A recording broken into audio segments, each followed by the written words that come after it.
What do you want the public to truly understand about your work and your mission?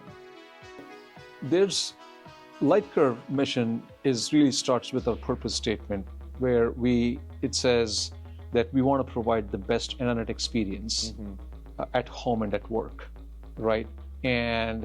But it also goes beyond providing that connectivity services that we do as a product. Just the history of the company we have and the tenure of our employees and the passion we have for our communities, I would hope that we can be recognized as a valuable member of the communities that we serve. So they basically... So yeah, this is like a house where Yes. people are still moving in, right? This is great. And we have designated workspaces for teams, but no one has private offices. I find a table and I work there. What does it mean for you to be for Lightcurve to be in the middle of downtown Tacoma? Oh, it's just so exciting, right? I mean, like I was mentioning, the location we were in, different district, different environment, funky building, but probably not the best location. Here in Broadway, with everything that's going on, I just think we are so much more connected with the community that we're part of. In our prior location, we were kind of off in a corner. Even our customers had to come find us. And here, customers can come, walk in, meet with us, and then have lunch.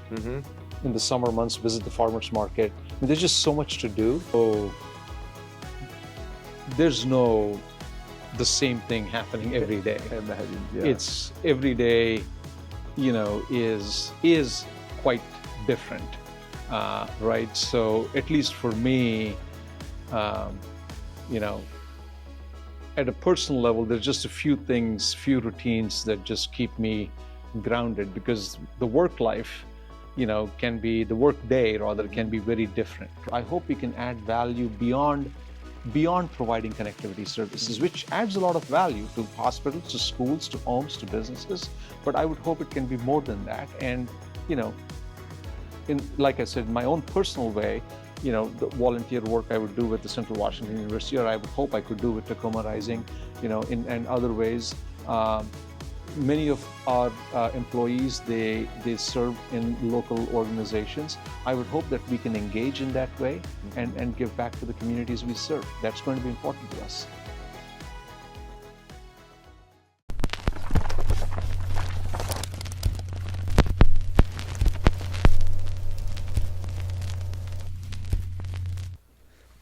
Hi, I'm Reed Fetters with Tacoma Rising, and I'm here with a new friend, Anand Vadapalli, with Lightcurve, CEO of Lightcurve, previously Rainier Connect, correct? That's right. That's right. Can you just take us back a little bit? Because when I jumped online to do more research, because I'm familiar with Lightcurve, there was you have 100 years of history. Can you talk about Lightcurve? We do, yes. So we have actually not one, but 3 operations under Lightcurve, with over 100-year operating history in Washington State. Michelle Telecom was started in Eatonville, Ellensburg Telephone Company, as the name goes, in Ellensburg, and Yelm Telephone Company in Yelm, which are all part of Lightcurve today. But each one of these entities has been doing business in these communities for 110, 115 years now. The origin story of companies like us, goes back that period of time, because, you had, Ma Bell, which was all over the country, and you had hundreds of small independent telephone companies that served their small communities, because someone in the community said, we think we can serve our community better. So I think about all of these small telephone company history as a history of American entrepreneurship and American care for our communities, which I think are so uniquely American in our culture. in some ways, I'm a product of that. My first job was in this industry was another 100-plus-year-old independent telecommunications company, Cincinnati Bell. That's where I started.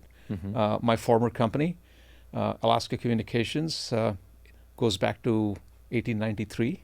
And then here we are with Lightcurve and our constituent companies. But obviously, while we have a rich history and rich legacy, it's a very modern industry, right? And if I, think about the evolution of the sector and where we are, look, for 70 years, what we used these communications lines was telephone calls, people calling and talking to each other, right? That's what we did for 75 years, the first 75 years. You go back, maybe 30, 35 years, and I would flag for you, read two developments, right? One, the internet, Yeah. right? Coming out of labs, going into broad usage. And then two, mobile wireless communications, again coming out of labs, going into the mainstream. And these have transformed what was a pretty slow-moving legacy industry into an extraordinarily fast-paced technology industry that we are today. Wireless gave us a whole new way to communicate on radio frequencies and not fixed wireline, right? And of course, there's a generation, my children and that next generation don't know what a landline phone is because they've never used it, right? They never had the chance of going all the way around. Oh yeah, and what do you mean dial a do- phone? yeah. How do you dial a phone, right? That's just alien to this generation, right? Well, it used to be like this, right? Precisely, right? And I can date myself going back to how we used to, use that. But then the other with internet, data eclipsed voice as an application, right? Voice is still an application on the communications infrastructure, but when I say data, it's a catch-all. It's video streaming when you do Netflix or Hulu or Amazon. It is work from home and video conferencing with Zoom or Microsoft Teams. It's telemedicine when you're consulting your doctors. It's remote education, all the above. So to me, that's been the transformation. And now, of course, with fiber optic lines connecting communities and connecting data centers, my industry is now again at the forefront of everything that we are seeing with AI. So this is an industry that has really, really evolved in the last 100+ years. Well, it's interesting you brought that up because I was curious on how are you guys approaching the AI? Like, what is that?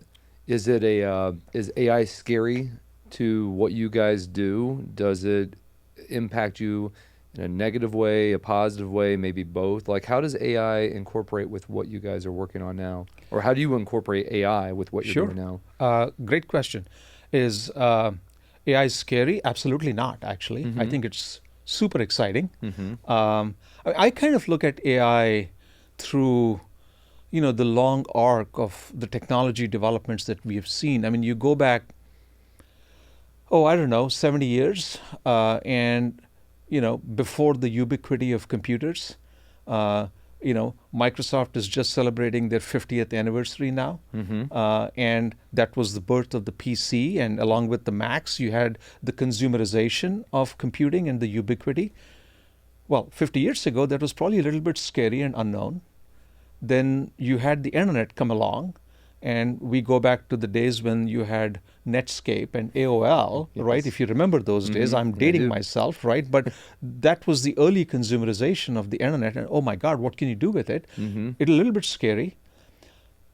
And I think we are at that point in AI now, right? Where, I've been in this technology industry for, sector for a long time. And usually technology leads.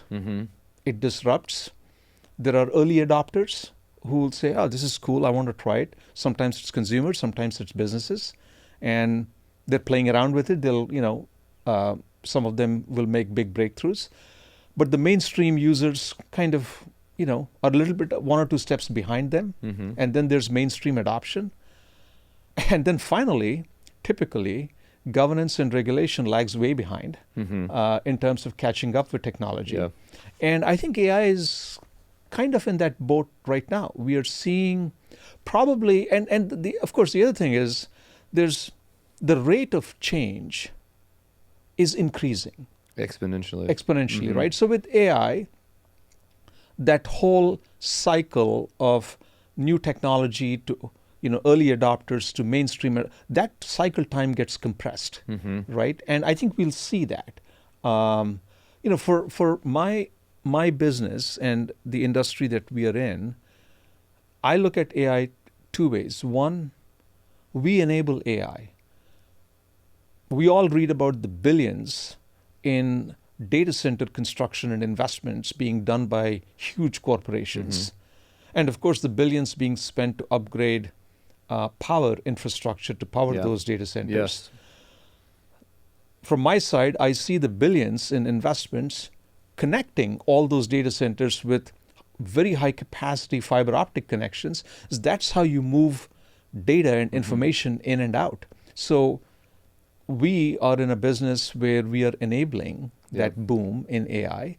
But then as a business ourselves, we are in the early stages of using AI in our business. Mm-hmm. An area that we use it actually quite well is cybersecurity. Yeah. We have AI tools that, or we have cyber tools that use AI to help keep our network secure.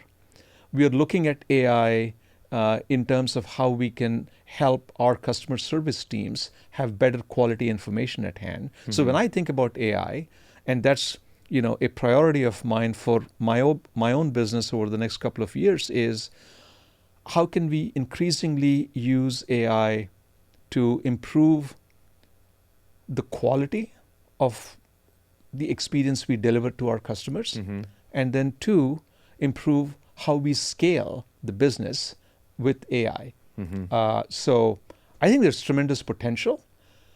It will be a learning curve for us, like for anyone else, Mm-hmm. but I think that's interesting. I think, and this is just my opinion, but obviously, but AI, is it scary? There's pieces of it that can be scary because it's very foreign, and the things that it's like, we have no idea the capabilities. Yeah. Like, and it could, we don't know where it could go. And then you have movies like Terminator, you know what I mean? That Yes. that we saw growing up. They're like, oh no, this could be, I mean that's me being facetious, but what I've learned from AI, and someone got me involved with it, and just with ChatGPT, and said you should think about it as a thought partner. And I was like, wow, two of me.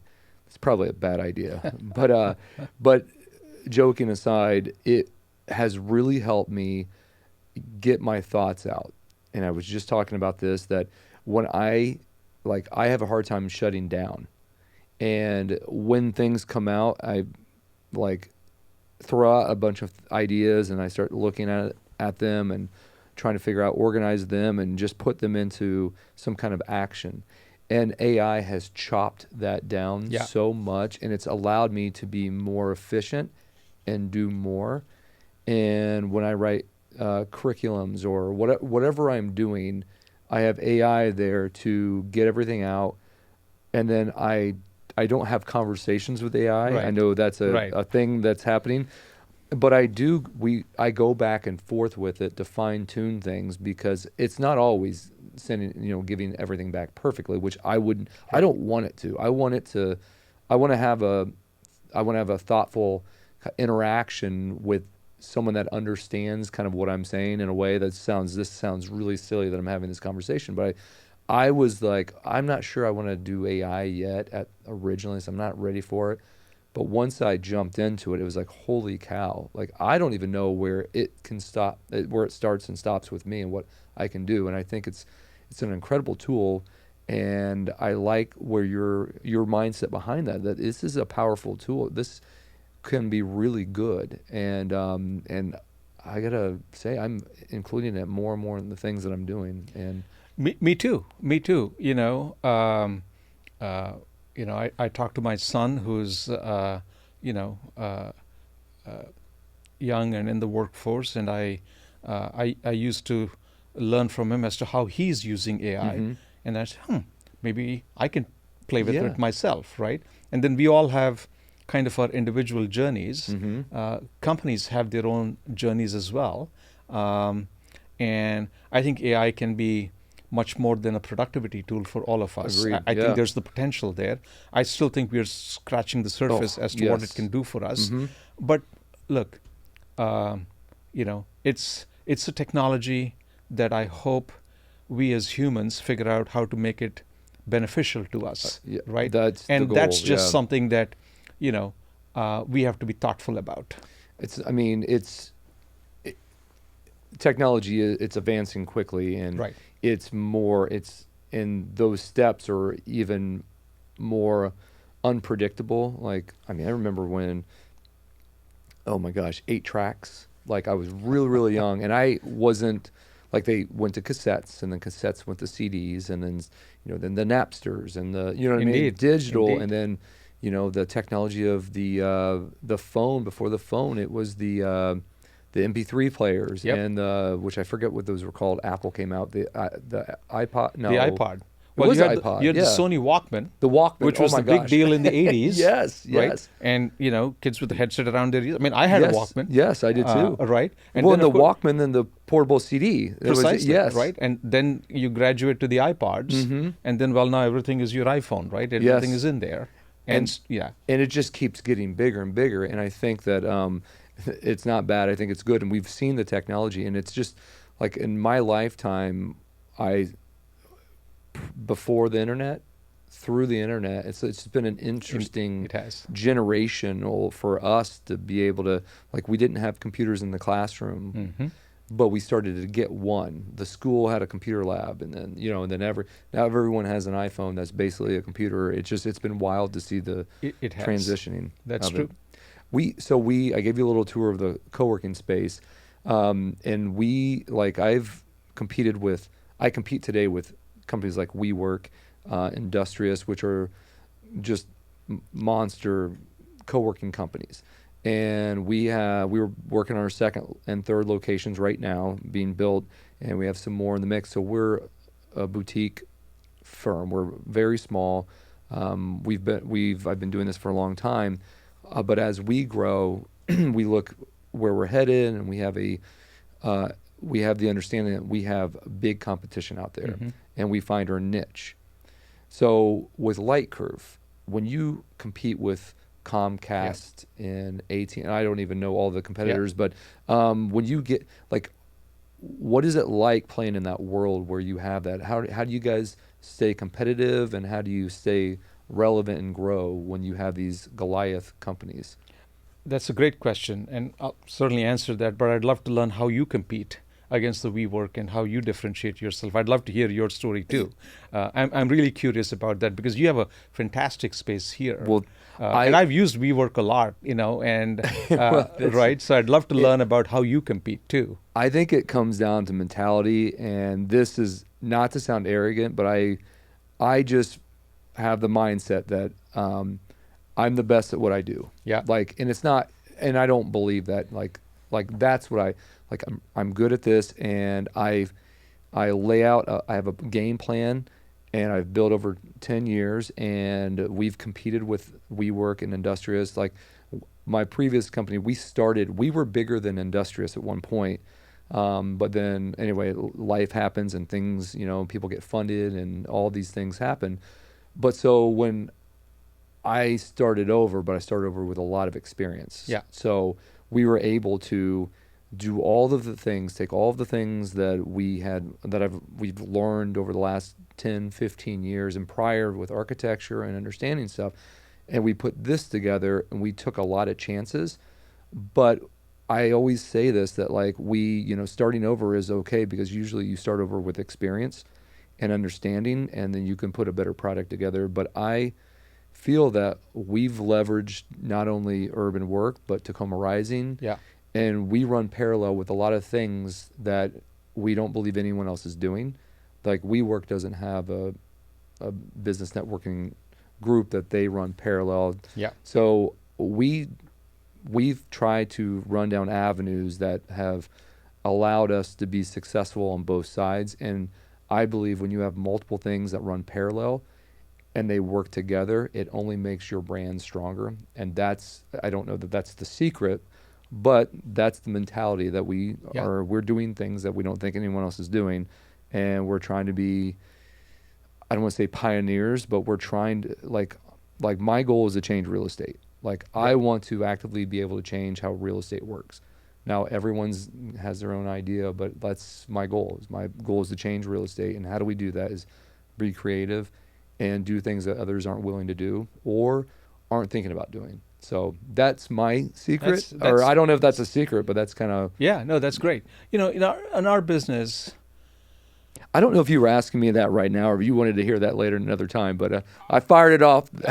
I'm glad you did. Who's interviewing I'm who glad here? you did. I'm just kidding. I can't draw connections to everything that you said, but I can actually draw connections between what we do a little bit and what you're doing with, between your professional work and Tacoma Rising and the community engagement that you have there. But, in our business, right, there are what I would call table stakes, right? You need to have a high quality, fast internet connection. People want that. Yeah. At home, at work, right? That is our number one thing in co-working. Most important thing is internet. Absolutely. Every time. And then the other aspect of speed is reliability. Yes. Nowadays the first question, people ask when they're moving is, what's the internet connection I get there? They don't think about electric or water. I mean, the internet connection is just how and then a business like yours, you can work from anywhere because of the internet, right? So speed and reliability to me are table stakes, and we don't expect you to do business with us, because for some other reason, if we can't match those two, right? Number one. Two, from a price perspective, we have to be competitive. I have a lot of conviction that we don't need to be the lowest cost provider. I'm not trying to be the Walmart of my business. That's Walmart's strategy. Great. That's not how we compete, right? But I do acknowledge that we need to be competitive. Yes. Right? So I think about price, speed, reliability.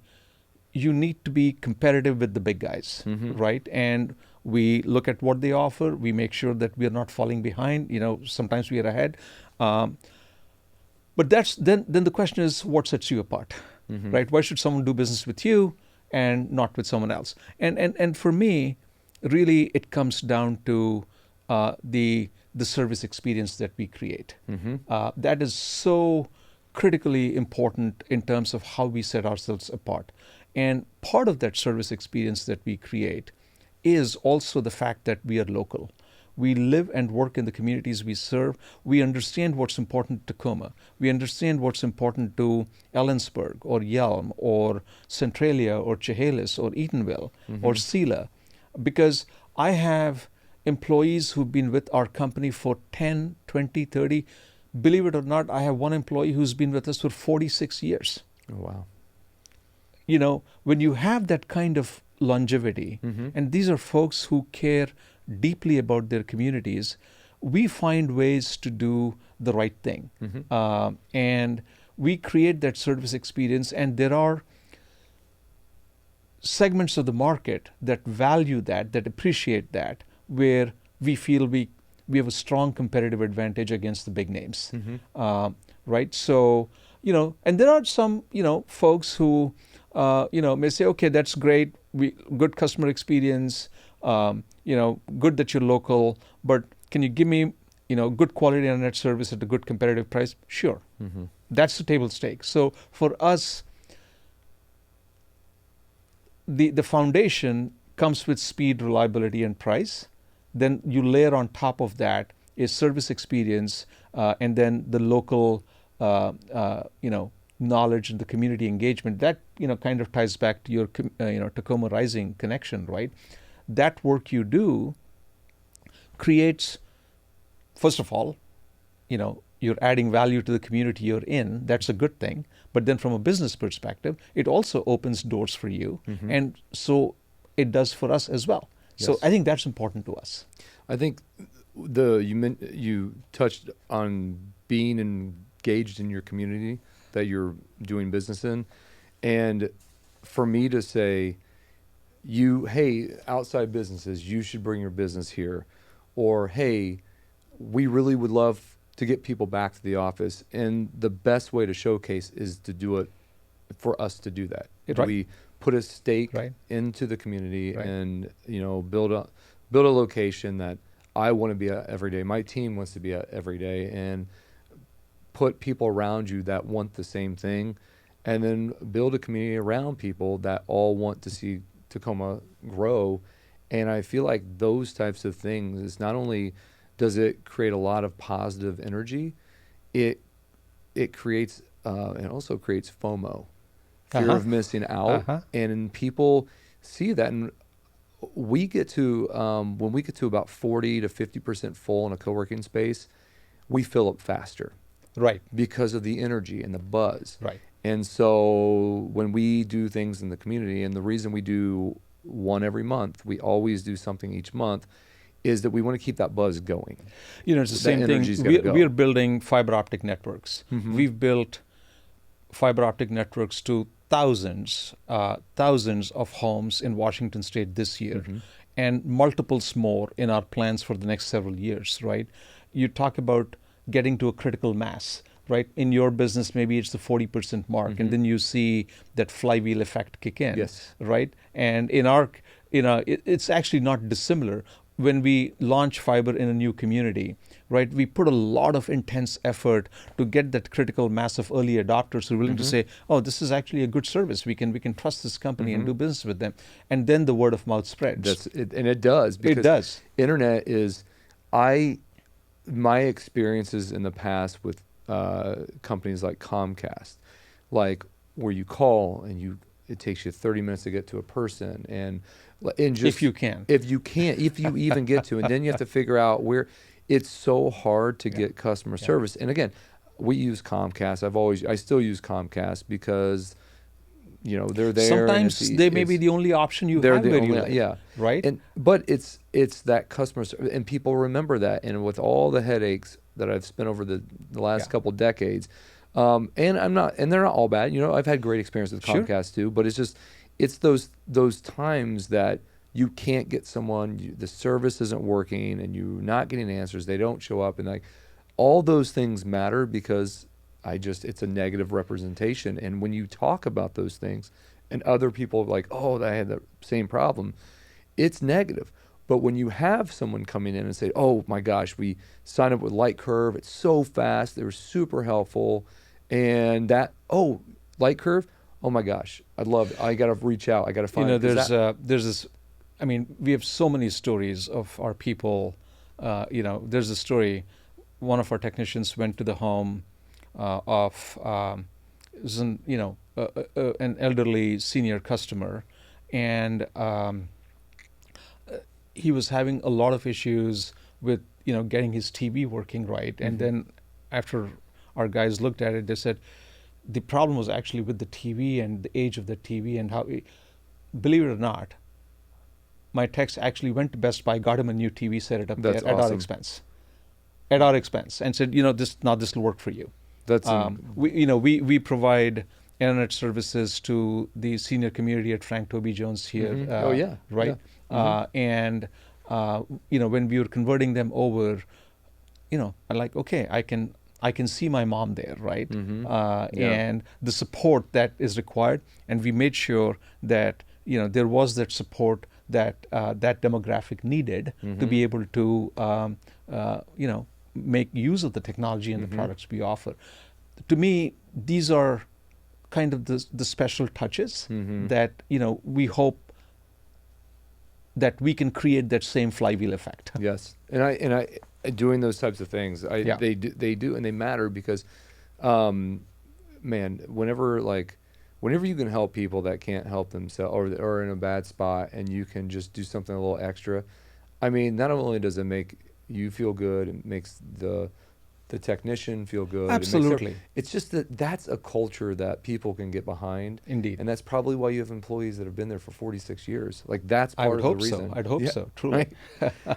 So taking a step back and talking more about just you and Yeah. um, your journey as a CEO. Um, you've got like how have your cross sector experiences shaped the way that you build a resilient organization like you have now? Like how has your career evolved to where you get into Lightcurve? Because how long have you been with Lightcurve? Well, so for 2 years, Mm-hmm. since I came back on a full-time basis leading the company, That's but yeah. I was advising the investors who, bought the transaction, and I've been working with them for now about 3.5 years or so. Um, but it's a great question, right? I mean, you talked about your experiences and the work that you did that you brought to bear when you started urban work and Mm-hmm. said, we did these, this is the work that we did, here's the background we've had. And my work and my experience actually, you learn from everything that you do, right? My former company, Alaska Communications, we were publicly traded on NASDAQ. I was CEO for a long time. Running a publicly traded company is a unique experience, unique challenges, good opportunities. You learn a lot Yeah. in that process, right? My work with Primera Blue Cross, I was on the board Mm-hmm. for 9 years. Uh, I think that was probably one of my most rewarding experiences. First of all, because it's an industry I care deeply about, healthcare, which is personal to all of us, Mm-hmm. right?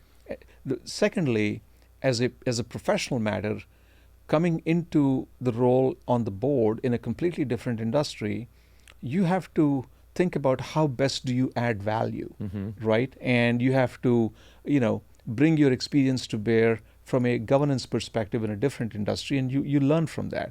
Then my work with Windstream, I was, large national telecom provider. They were coming out of a major restructuring, came onto the board at that point, and then I exited the board a couple of months ago when Windstream merged with another company, now going back to being a public company again. All of these very different experiences, right? They kind of add to the library of Mm-hmm. knowledge that you have. And, you know, and that library of knowledge is something that I hope I can bring to my company, to my investors, as their advisor, as an operator who's running the company.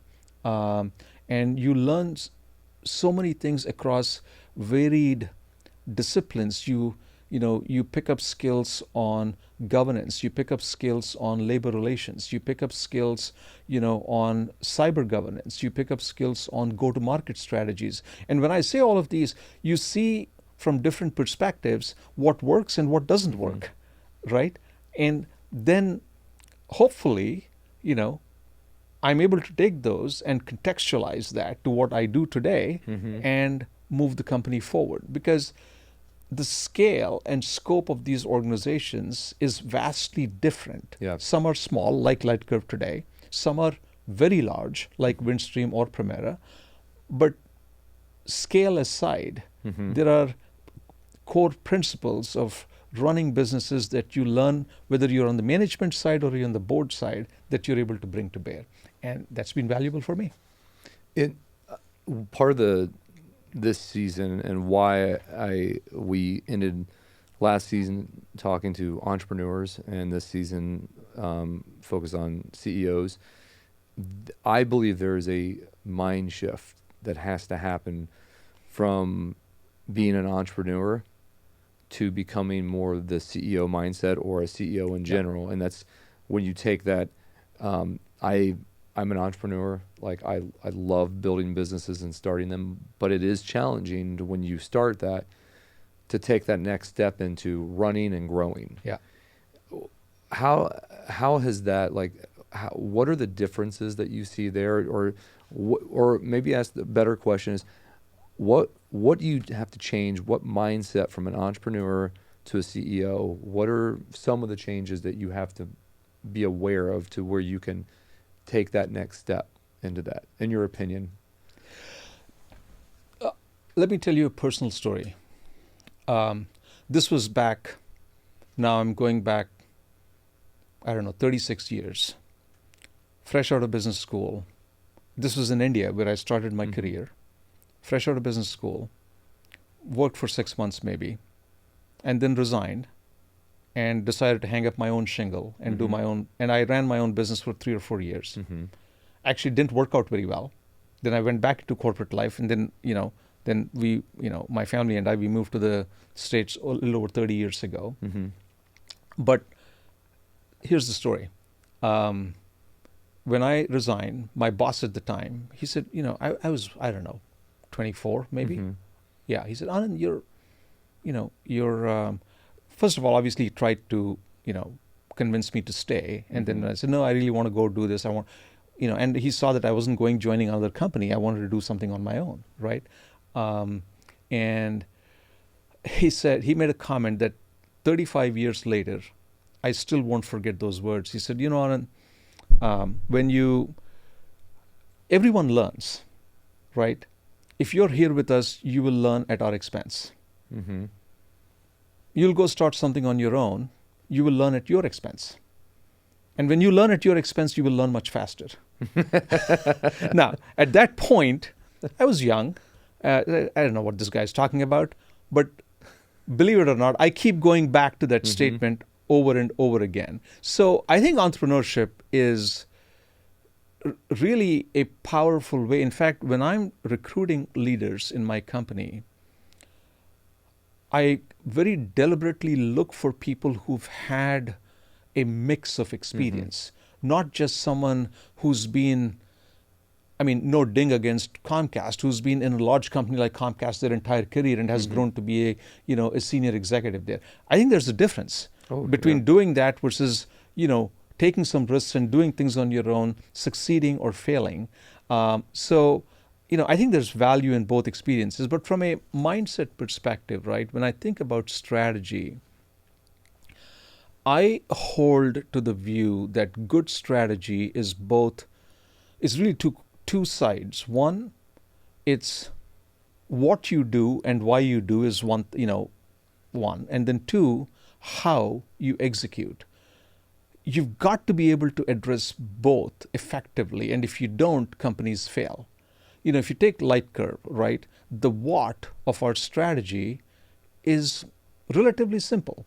We want to build and operate the best fiber optic networks that there are there. We want to be able to create the best customer experience that we can. Why do we want to do that? Because if we can do it, we believe we can gain share from the 800-pound gorillas who are in the market, right? And we can run a profitable business, and we can create value. That's the what and the why. That doesn't change very often. It evolves for sure. But where I spend a lot of my time is the how you execute. And that's, in my mind, good execution is what makes for successful companies. And to me, going into the role of a CEO of a larger company or taking that kind of leadership role, you have to be able to move between answering the what and the why questions and really focusing on the how. And details matter. How you execute well matters. You cannot have your head in the clouds, but at the same time, you can't lose sight of the big picture as well. So the ability to go back and forth and how you manage that, I think, is important. It's interesting that you were talking about how you hire people. I tried something different the last time I hired someone, this most recent, and I feel like it was a great introduction for them to understand what they were getting into, and it also allowed me to feel comfortable that they were going to be able to handle what they were about to get into. It was a simple question. I drew kind of a map of how uh, the businesses I have work and why they work. And I said, every day you come in, it's going to be different. Yeah. And it's startup mentality, which I love. I've been in a lot of startups, but it's going to be chaos, but it's going to be organized chaos. And your job is to help me organize it and then grow it. And then as we get each piece, we'll figure out what direction do you want to go in. Yeah. And maybe it's more, maybe it's not. And the Yeah. idea was that one, if you have to have an entrepreneurial mindset. I mean, to work with me, you kind of have to, because Yeah. I'm all over the map, and you get everyone that's in the room right now that I'm probably, we jump around a lot, but we always have a vision. There's an overall vision, and we jump around. But I explained, I said, listen, here's how it works. There are some gaps in our job, or to fill these gaps and to make these things work. How does this make you feel? If it makes you feel excited, then this is probably a good role. If it gives you anxiety, Yeah. this is probably not the best role. And you don't have to answer today, but think about that. And if they are excited about it, they have 4 or 5 opportunities to take one of the sectors and go with it. If they really Right. get into it, they can help grow, or they can help with all of them at a different, you know what I mean? Yeah. They can figure it out. And they may say that, you know what, I really want to help you grow this, and I want to take a lead on this. Or they may come back and say, you know what, I've been here a few years and I want to try my own thing. And I'd say, you know what, that's okay. Yeah. Please do. And if if they're as good as what I hope they were, there's always a spot to come back, because sometimes you have to try. Yeah. You It's do. like, You do. and I respect that, because I had Yeah. I had to try, Yeah. and I'm glad I did, but it is hard. It is really hard. But the biggest thing, and what I've learned the most, is that you've got to find a team you trust, and you have to follow that trust, and you can't just, micromanage and do this. You have to give them the trust and let them go and fail, because if they don't, they're not really learning, and and you're suffocating your company. And so those are things I'm learning, Yeah. because we're not nothing's big, but at some point, I have to transition into finding more people and whatnot. And I have a plan, but I don't know how that's going to Sure. work. So, but that was one thing I learned, that when I go to hire people in the future, does this scare you or does this excite you? And I don't know if that's the good way to do it, but I feel like that is very telling. And if it excites you, then I'm excited, because then let's go. Right. Let's do this. Right. So with that being said, as I'm not a CEO, maybe down the road we'll see. You are. You lead your company. I mean, I don't know that CEO, the title means something. It's you're a leader, setting vision and leading your organization. So you are. Let me just say that I do have a board for Tacoma Rising, but I'm not a true CEO. But Yeah. I'd like to think of myself as a leader. But as you develop and you get a bigger corporation, and you are, more executives and more folks, and you get into that position, as a young CEO, or even we'll just say young leader, what advice would you give them as they're transitioning and getting ready to start that big step forward in their career? Yeah. I generally try to stay away from giving advice, but I'm happy to share, experiences, things that worked, things that didn't, and hopefully folks can take that and contextualize and apply it to themselves. I think from my perspective, I've valued. I mean, I kind of think about this in terms of the mindset you want to have and some of the skills you want to develop as a leader. From a mindset perspective, I've always valued intellectual curiosity. You want to learn more. Why? Even when I first started in this industry 30 years ago, I mean, I knew how to use a phone, but I didn't know anything more beyond that. Yeah. And I had to ask questions. I'd say, how does this work? And how does this work? And having that curiosity, I think, is really important. And I think you want to be you also want to be humble, right? Mm-hmm. And I think that's a good mindset to have as a leader. Uh, I would certainly, encourage folks to be as data driven as they can in their Mm-hmm. decision making, and you'll never have perfect data. Right. That's the nature of life. Mm-hmm.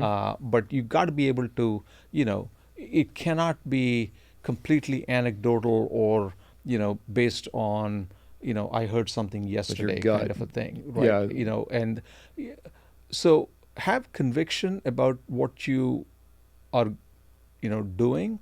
I always think about this as you have conviction about the hypotheses that you're Mm-hmm. testing, right? But then also realize, have the courage to say that isn't working. I need to pivot and go, make a change, and taking that mindset, I think, is really valuable. And the final thing, I'll go back to what you just said, Reed, which is have the courage to put together a team that is stronger and better than who you are. Yeah. And if you can successfully do that, and frankly, you know, as I get older, and as I look at it, to me, so much of my focus is, can I put the right people in the right spots, Mm-hmm. and then they'll succeed and they'll grow. I felt really good when I left my former company that I had a really good succession plan in place, and I had people who came, gave me a hug, and said, "Anand, we'll miss you personally, but everything feels natural." When a CEO transition is a non-event, that's a wonderful thing. Mm-hmm. And Oh, yeah. right, and I Mm-hmm. hope You've I done your can, job. I've done my job, Mm-hmm. and I hope I can do the same here with my current company. Yes. Is build a team where it becomes so natural that there's that next generation ready to take on, and you feel good about it. I think you're spot on. That's always hire people that are better than you. Work with people that are better than you, because you can't be good at everything. And that's Absolutely. the entrepreneurial mindset. Is like you Absolutely. have to do it all. Not really. You shouldn't do it all. Yeah. And I think that's Maybe that's how you perfectly- start, Yeah. right? That But is then how you as you start. grow and scale, Yes. you've got to know, There's always someone better at exactly, something than you. exactly, And especially exactly. if you're trying to do 10 different things. And as you grow, as you start to, like, I always looked at it, okay, I always start with, what's something I don't want to do that I'm not very good at, but could help a lot if I had someone good? And that could make, I start there and I take the things off I don't want to do first. And then as I get through it, the things that you have to do, I mean, at some point there's always things you don't want to do, but like finances, I don't love doing financials. That's not my, like budgets and stuff, but I don't want to do the books. I don't want to do those types of things. My time's better elsewhere. Right. I So mean, it's like look, there are several things that are important to the business, right? Right. And some of leadership is making choices, choices about where you want to spend your Right, time, but right. choices also about recognizing where you need help, That's exactly right. right? Like, how can I help the company Where do you add best, value the most? exactly. Exactly. And it's not doing those things. It's Right. finding those. And then eventually, there's going to be those areas that I feel like there's going to be someone better there at that. Then I'll focus on the other Right. thing. And maybe I'll start fishing at some point. That's what I'd really like to do. I'm just kidding. But Anand, thank you so much. This was fantastic. And I really appreciate you coming in and having the conversation, and really looking forward to the Shark Tank, and just having businesses come in. And I love the idea of watching businesses pitch who they are, getting started off, and it's great to hear the feedback that folks are going to give, and I'm excited for you to be a part of that, and I'm excited for you just to get to know you and get to work with Lightcurve in the future, and would love to have you guys involved more in some of these events and things that we do, and I can't thank you enough for coming in. Oh, the pleasure's entirely mine. This is a great opportunity. So glad you extended the invitation. And like we talked about before this session, I'd love to find ways to get involved both personally and on behalf of Lightcurve, and see how we can help Tacoma Rising, because I think it'll be really valuable, for me and for Lightcurve to be part of this and part of your journey. So look forward to it. We would love to have you both. Cool. So thank you very much. Thank you. All right.